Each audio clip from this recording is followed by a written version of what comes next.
Welcome to this instructional video on how to compile and run an Easytrieve program on Windows. This video will demonstrate how to achieve that directly from the VS Code IDE using the Easytrieve language support extension. Once the desired changes to Easytrieve code have been made, you can simply use the hotkey shortcut Ctrl+Shift+B, which will bring a drop-down menu. Continue by clicking on the Build and Run command.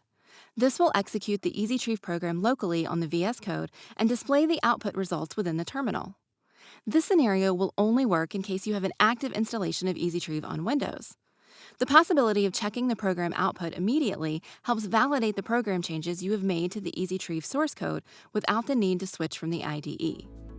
For more information on the Easytrieve VS Code extension, please visit Visual Studio Code Marketplace. Thank you.